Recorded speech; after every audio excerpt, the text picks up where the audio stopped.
Someone else said that mindset and focus is very, very important when you're trying to make more sales and grow your company. So what's your take on that? Like, in what way mindset and focus are important? How can you make more sales with that? Yeah. So one of the easiest things to do in business, in my opinion, is procrastinate.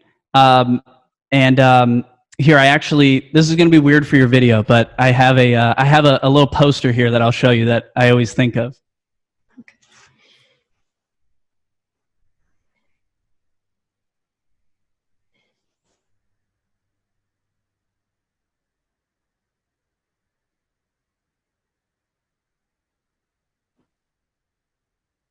Like I was saying, I got to set up my studio, but I have this that I'm going to be putting up in my studio. And it says, are you productive or just being busy? And this is the easiest thing to do in business. And again, I was lucky enough to get started in business at a very young age. So I already wasted my years of my life doing this and realizing it. Because yeah, it is so easy.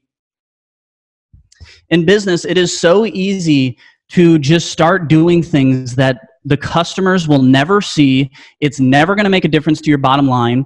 And what's dangerous is as your business gets bigger and bigger, there's more busy work that gets generated. And it's really easy for entrepreneurs to get stuck at a certain level because they can't delegate things out. They can't figure out how to run the company. So how are focus and mindset important? I think, I'm always repeating to myself, do things customers see. It is so easy to go work on your books or something. And yes, we all have to work on our books, but while you're doing it, understand that it's not growing your business. There's no business growth happening, and all of your competitors are out there growing your business while you're working on your books and doing little financial analysis and stuff. And if that's really so important to you, go hire someone to do the financial analysis for you and deliver that report to you.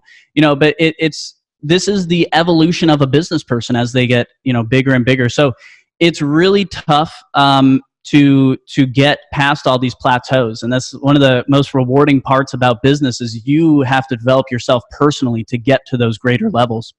So I think you always have to be repeating to yourself, do things customers see. I'm going to take you through a few little things that I constantly repeat to myself. So do things customers see. There's a concept I like. Everyone knows about the 80-20 rule. I've flipped that in my head to get more things done to the 99-1 rule.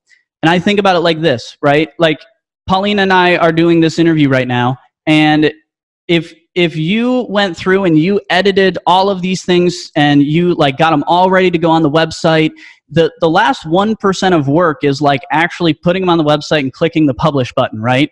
What a lot of entrepreneurs do is they never get to that point. Well, here's the thing. All of the work that you did before that is entirely useless now. It actually hurt your company because 99% of the effectiveness of any task comes in the last 1% of the work. So I am naturally a starter, as a lot of startup guys are, and I've had to really force myself to finish that last 1 to 5% of each project. And I can't tell you, it was years of me almost completing projects, getting them at 95%, and then forgetting about them. They never get implemented, and it was just a huge waste of time. The company is actually worse off. So that's where I came up with the 99-1 rule. If you're going to do a task, make sure the customers are going to see it, and make sure that you're doing the last 1% of the work, because 99% of the results probably come in that last 1% of the work.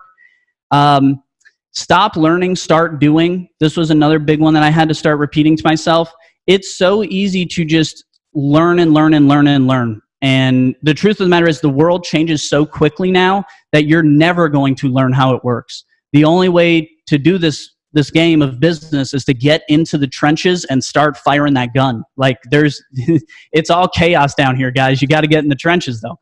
So stop learning, start doing, do things customers see, and the 99-1 rule. That's just 3 quick little things there. But yeah, it's mindset and focus are the most important things in business that are not very sexy, so people don't talk about them very often. But yeah, as your company continues to go, the mindset and the person and the work that's required to go from 0 to 100,000 is a completely different person that's required to go from 100 to 500, from 500 to 1 million. And this has been one of the greatest challenges of my life is, every time I get to a new revenue plateau, figuring out how do I have to change as an actual person now to take this company to the next level.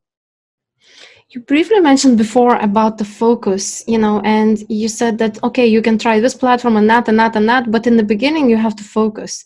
But as a beginner, it's so hard to pick, which one is the one to focus on. So how did you do it? Like, how do you feel you would do today when you know what you know? Like, what's the process there?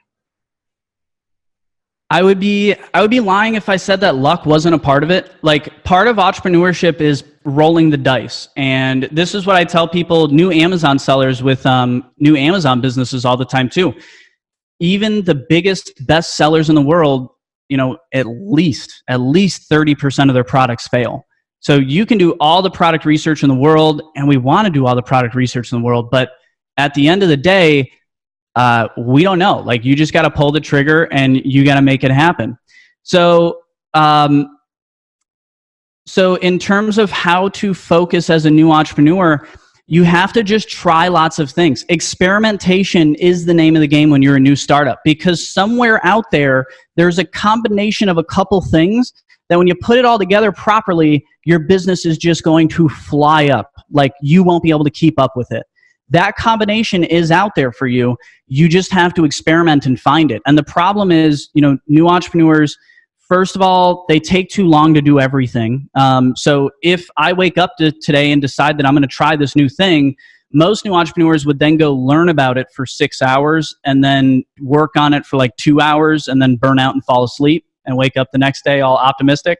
So I think you got to move quickly. You got to get these experiments out the door quickly and get the results of the experiment.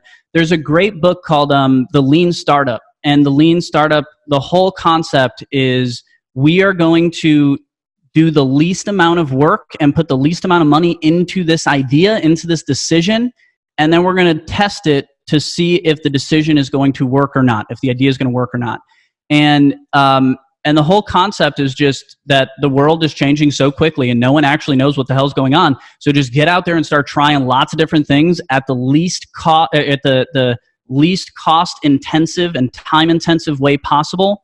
And those experiments will guide you.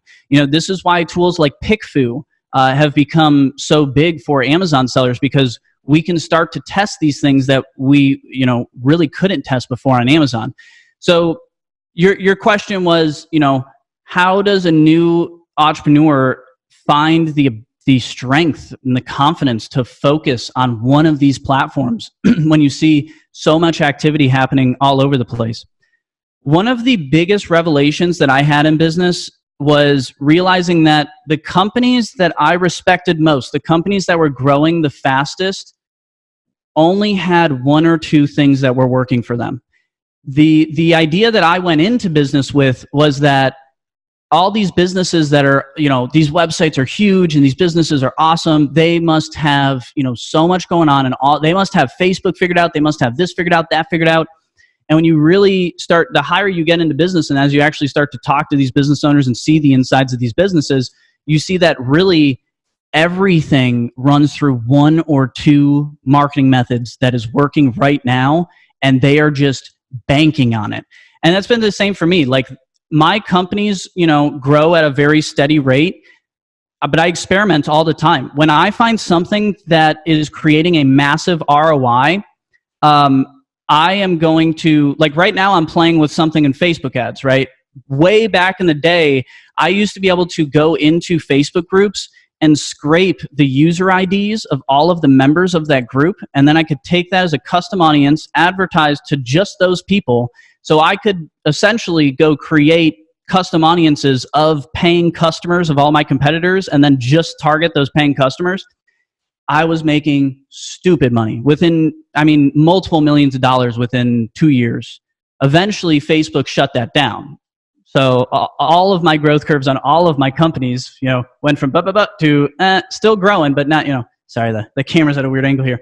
But so my growth curve, 10% of the growth that I had, maybe, And it was all off of one little marketing hack, one little thing. So I've seen this time and time again. Like when my companies grow the fastest, it's because we figured out one thing that everybody else hasn't yet. And we are willing to throw stupid amounts of money into it because it's making, it's a machine. We found a machine that whenever we put $1 in, it gives $2 back.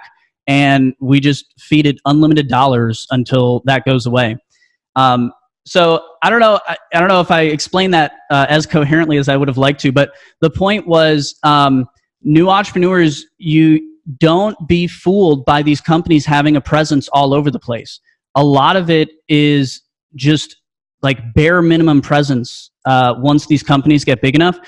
What's actually fueling the growth of these companies is one or two things. And I'm not even talking like one or two platforms. It'll be like our Facebook group is killing it right now and it's growing like crazy. So like it's going to be one little thing in one of these platforms that just grows the company like bananas. And I've seen that time and time again. So don't be fooled by the presence you see everywhere. Find the one thing, experiment a lot.